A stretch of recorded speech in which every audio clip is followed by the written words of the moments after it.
নমস্কার বন্ধুরা, সবাই কেমন আছো? নিশ্চয়ই ভালো আছো সবাই। আমিও ভালো আছি তার সাথে। তো চলো তোমাদের সাথে আবার একটা ভিডিও নিয়ে চলে এসেছি শেয়ার করার জন্য। আজকে একটা রেসিপি শেয়ার করব, নিরামিষ রেসিপি। চলো সাথে থাকো, আশা করছি তোমাদের ভালো লাগবে। আজকে একটা এন্ড পর্যন্ত দেখতে থাকো। রেসিপি করব, তো তোমাদের সাথে শেয়ার করব। দেখতে পাচ্ছ এখানে পটলটা কেটে রেডি করে নিয়েছি। পটলটা আমি এইভাবে করে নিয়েছি, দেখো। পটলটা ভালো করে কেটে ছালটা ছাড়িয়ে নিয়ে আমি ছুরি দিয়ে কাট করে নিয়েছি। ছুরি দিয়ে ভালো করে কাট করে নিয়েছি ধারগুলোতে, যাতে মশলাটা ভালোভাবে ঢোকে। তো এই রেসিপিটা গরম গরম ভাতে দারুণ লাগে। তো চলো তোমাদের সাথে শেয়ার করি। তার সাথে নিয়েছি পোস্ত, কাজু, টমেটো আর হচ্ছে আদা, কাঁচা লঙ্কা। যেহেতু আজকে নিরামিষ করব রেসিপিটা, পেঁয়াজ দেবো না, রসুন দেবো না, পুরোপুরি নিরামিষ করব। নিরামিষের দিনে ভীষণ ভালো লাগবে। তোমরা এটা পেঁয়াজ আদা রসুন দিয়েও করতে পারো, ওটাও ভালো লাগে। তো আজকে আমি তোমাদের নিরামিষ রেসিপিটাই শেয়ার করব। চলো সাথে থাকো, কীভাবে বানাচ্ছি তো সেটাই তোমাদের সাথে একটু শেয়ার করব। আর ভিডিওটা এন্ড পর্যন্ত দেখতে থাকো। আর আমি এগুলো পেস্ট করে নেব ভালো করে। তো পেস্ট করে ব্যাগে ফিরছি। ভালো করে পেস্ট করে নেব। সব পেস্ট করে নিয়েছি আর এখানে কড়াইটা গরম করতে দিয়ে দিয়েছি। আর সর্ষে তেলে পুরো রান্নাটা করব, তো তার জন্য সর্ষে তেলটা দিয়ে দিলাম। গরম করা হয়ে গেছে। তো এবার পটলগুলো হালকা হালকা করে ফ্রাই করে নেব। গ্যাসটা মিডিয়াম রাখবো, কারণ হচ্ছে পুড়ে যাবে। তো আস্তে আস্তে ভালো করে ফ্রাই করব। তো চলো সাথে থাকো।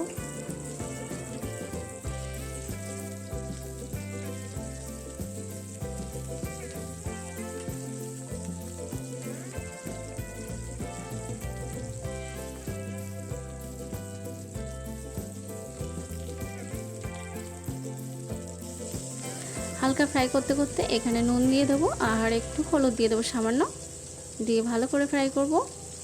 গ্যাসটা মিডিয়াম রাখবো, কারণ পড়ে যাবে পটলটা। তো আস্তে আস্তে ফ্রাইটা করতে হবে। একটু নরম হয়ে গেলে তুলে নেব।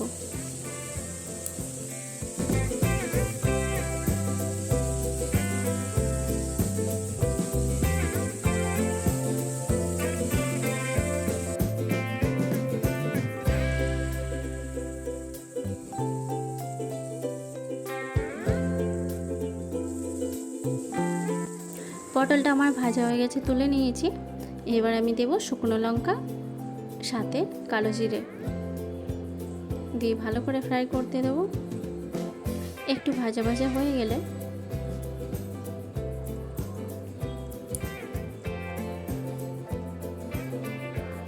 তারপরে আমি পেস্টটা করে রেখেছিলাম, সেই পেস্টটা দিয়ে দেব।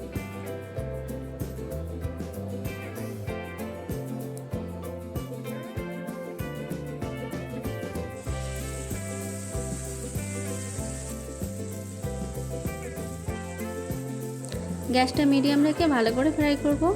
মশলাটা যাতে পুড়ে না যায়, আস্তে আস্তে করে ফ্রাই করব।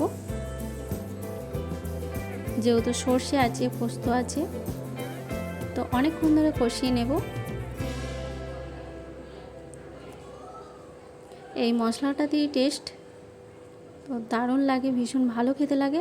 তো যারা পটল পছন্দ করো না, তারা এই রেসিপিটা ট্রাই করতে পারো। তো ভীষণই ভালো লাগে। মশলাটা আমার কষানো হয়ে এসছে আস্তে আস্তে। তো এবার গুঁড়ো মশলাগুলো আমি দিয়ে দেবো। সামান্য হলুদ আর লঙ্কা গুঁড়ো। আমার কাছে ধনে গুঁড়োটা ছিল না, ধনে গুঁড়ো জিরে গুঁড়োটা দিলে হয়, আমার কাছে ছিল না, তো দিলাম না। তোমরা ওটাকে দিতে পারো। আর সামান্য নুন দিয়ে ভালো করে মিক্স করে নেব। আর অল্প একটু চিনি দিয়ে দেব। ভালো করে মিক্স করে নিচ্ছি। দেখতেই পাচ্ছ কালারটা কত সুন্দর এসছে।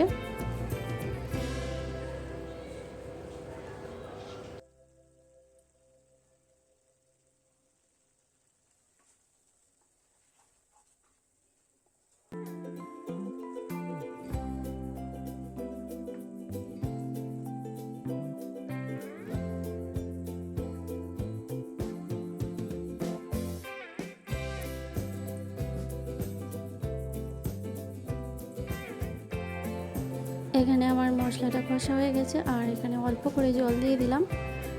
তো আমি একটু গ্রেভি রাখবো, তো তার জন্য তো তোমাদের যতটা গ্রেভি রাখার আছে সেই অনুযায়ী জলটা দিও। একটু ফুটে উঠলে এখানে আমি পটলগুলো দিয়ে দেব, দিয়ে ভালো করে মিক্স করে নেব।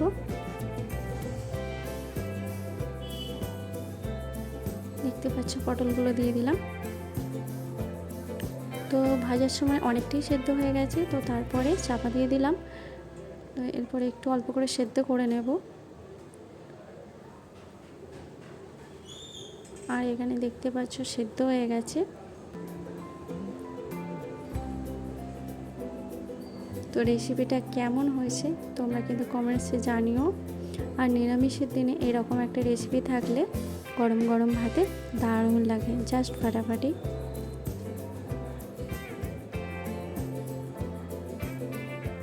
কালারটাও খুব সুন্দর এসছে। পটলটা পুরোপুরি সেদ্ধ হয়ে গেছে।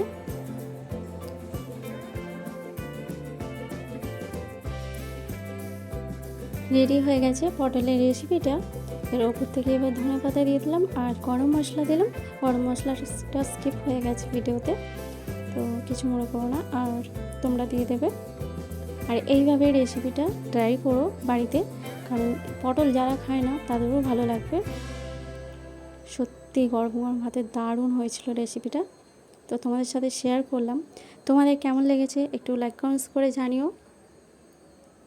তো আজকের ভিডিওটা আমি এখানেই শেষ করলাম। আবারও দেখা হবে নেক্সট কোনো ভিডিওতে, তোমাদের সাথে গল্প হবে। সবাইকে অনেক অনেক ধন্যবাদ।